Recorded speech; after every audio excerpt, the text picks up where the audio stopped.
like the first question was down. Just raise your hand and I'll pick you up. Okay. Lockie, I suppose the question we'd be interested in is how do you get any better at the top of the order the way the New Zealand side is bowling now? What changes do you have to make to improve on what you've achieved already? From a bowling front, look, I think we've been fortunate to have the conditions on our side for sure. But the bowling unit itself, we've got confidence for sure. And conditions that support us, we've traditionally done really well. So it's exciting to have some good starts to this World Cup for sure. But I mean, tomorrow, will be a new game and a new surface, and we'll have to adjust to that one as well.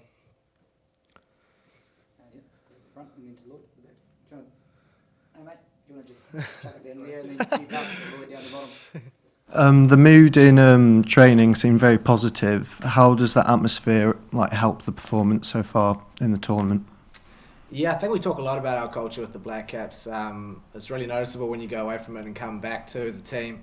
And yeah, you probably saw that at training today.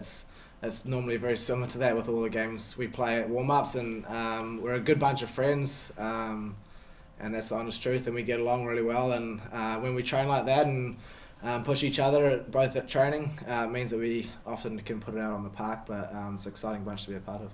Look to the back, might just move that a bit closer. The Kiwi pace attack's being talked up as sort of some of the best in the tournament. Just wondering what your thoughts are on that. Yeah, I suppose we've had a reasonable start to the comp, but as I said, it's a game-by-game thing, particularly in a World Cup where every match is worth 2 points, and we need to front up every game and put our best foot forward. Tomorrow's going to be a new day. We haven't played yet here at Manchester, and it looks like a good wicket. So we'll have to start with both scores at 0 and hopefully put a good foot forward. Lockie, plenty of runs here at Old Trafford so far in the tournament. Have you talked about methods to stifle that? I think we've been talking about, well, we definitely have been talking about that the whole World Cup. There's been talk before the Cup sort of started about big scores, and yeah, as I said, every ground's different. So we sort of do our scouting for the team we're playing. Obviously, West Indies tomorrow. They've got some exciting hitters, but of course we've got to scout the ground as well. It's a big ground, and it's a good wicket, which often a lot of runs are scored. So as I said, we'll start from 0-0, but the boys are taking a lot of confidence from the areas we've been hitting at the start of this competition, and hopefully we can continue that sort of confidence going forward. Sid? Lockie, what gets you more excited? Is it the reading on the gun, or is it the discomfort the batsman has been facing? Do you find yourself looking at the big screen at the readings? Oh, the speed reading? Yeah. Oh, I actually haven't really noticed it. Does it come up, does it? Sorry, I haven't really noticed it at the ground. It's a question I get asked a lot, for sure, but I guess it's not a traditional big swinger of the ball, so pace is sort of where I generate a bit of hesitation and try to put the batters under a bit of pressure, but it's nice in the conditions here in England. It's often quite suited, and I'm sure the wicket tomorrow will hopefully have a bit of pace as well, so it's an exciting place to bowl quick for sure, and I think across the whole World Cup every team sort of got some impressive fast bowlers, and it's exciting to see fast bowlers doing well in a World Cup too. So, yeah, I enjoy bowling quick for sure. Yeah, I know you don't bat a lot, but what's the threshold where pace becomes a factor, becomes uncomfortable for the bat? Is it like 140, 145, something? It's probably slightly different for me than it would be our top order, but yeah. Yeah, look, probably a better question for our top order, but I think for me, yeah, if bowlers are bowling over 140, I know the crowd really gets behind it. It's always nice to watch some good pace bowling, some good aggressive pace bowling in a game that's probably now pretty good as a batter to play on. We play on great wickets, so it's nice to see some quick bowlers and some aggressive bowling. The West Indies have been sort of taking that approach throughout the whole World Cup, and they had a lot of success against Pakistan, bowling in that sort of aggressive fashion, and so in that way it's exciting as a player to watch. But yeah, tomorrow will be a new test for sure, and I'm sure it'll be a great game. Can you sort of roughly tell what pace you set balls down at? What rough place I do? Yeah. You probably know. Can you tell? I mean, this was really quick. Yeah. Which game? What? Any ball, you send down a ball and can you tell, oh, this must be like 150 or 100? Oh, can I tell? Sorry, when I bowl it? Yeah, it's not to that point. Some days it comes out nice, but yeah, as I said, it's one of those things that I guess if I see the highlights later, that you might see the pace, but at the time, yeah, I must say it's not at the forefront of my mind. Lockie, you've got some brief experience here at Old Trafford. How did you find it when you came here in the past with English T20 competition? Yeah, we had one game here for sure in T20. It was a good wicket.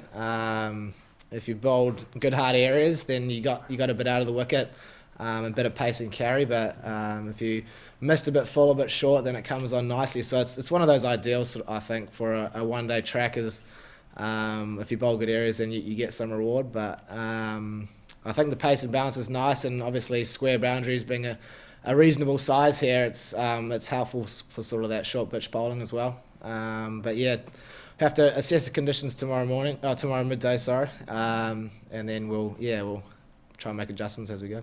Just have a head to the right, Sky, and then we'll go to Brian Waddle.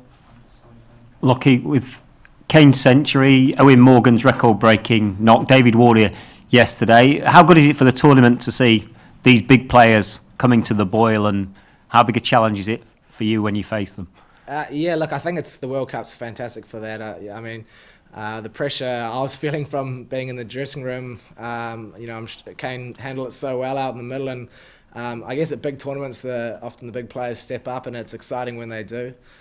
Kane's knock was exceptional on probably a really tough wicket at Birmingham, and he held his nerve all the way to the end and got us across the line, and that's the key, I think, in these big World Cups, is that the team that holds the nerve the longest and gets across the line is the most important. But it's exciting. I think from a batting point of view, there's been some big runs scored, some big hundreds. But also from a bowling point of view, we've had some fifers. We've had teams rolled out for small totals. So it's been one of those great World Cups where batters and bowlers have been having a really good competition throughout the whole comp, and I'm sure it'll continue going through the rest games. How much does what the West Indies batsmen were able to do to the bowlers in the warm-up game play on your preparation for this game? Is it significant? I think it still plays for sure. They batted very well in that warm-up game, Bristol, and put us under a lot of pressure in a warm-up game too. But for sure, we'll be taking some of the learnings we took from that game. Start again. Obviously, scores at 0, but there's no secret that the West Indies have a powerful lineup all the way through. And as a bowling unit, we need to learn to, if they get on a roll, we need to learn to shut down areas and build up pressure again and hopefully take wickets. But it's no secret in this comp that West Indies has a very powerful lineup. Lockie, I'm just wanting to know how the mentality of the team has changed or shifted now that you're widely considered semi-finalists. I don't think it's changed at all, if I'm honest. I think we've said from the start of the tournament that we're focused on each game as they come and do our scouting on the team and also the wicket that we're playing on. Turn up and play the game as we always do as the BLACKCAPS and give it our all and scrap for every run and for every run saved on the field. That's how we play, and we're looking forward to tomorrow once again having another opportunity, another challenge against a big hitting side. And but obviously boys are taking some confidence from the first few games, but a long way to go. Lockie, how much does it set the tone when you've got someone like Kane Williamson in form?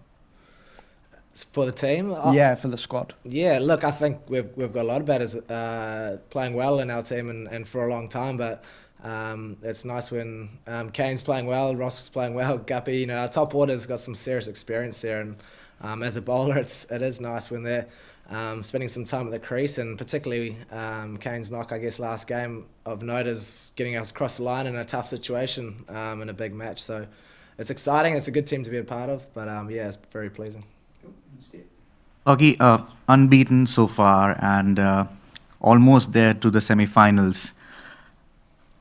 This is, a bunch of the players from the squad. A few of you have played in the 2015 World Cup as well. So it's been a better start than that. You guys were the finalists then. Has there been any discussion in the team about how it's been a similar pattern, probably better than that, and how are comparisons being drawn between the campaigns of the 2 World Cups so far? Obviously there's some great memories from that World Cup. I was a spectator during it, and it's pretty amazing how it happened in New Zealand and the team played so well, but there's not been a huge amount of discussions. I guess we're focusing on, as I said, every game. putting a big onus on focusing on each game, every team, and making sure that we do our job and do our roles each game and focus on that, because every game counts for so much. But it's, as I said, it's that sort of culture that's been helping us along the way, and I'm sure going forward we'll be doing the same sort of tactic there. Okay, Lloyd, last one. Just during the training session out there, saw Ross Taylor go off with a sore finger. I'm just wondering if you've got an update on that. Yeah, he's sweet. Yeah, He's all good? Yeah, no, Roscoe's all good. Yeah. Great, thank you. Thanks very much. Cheers. Cheers, Bob. Cheers, guys.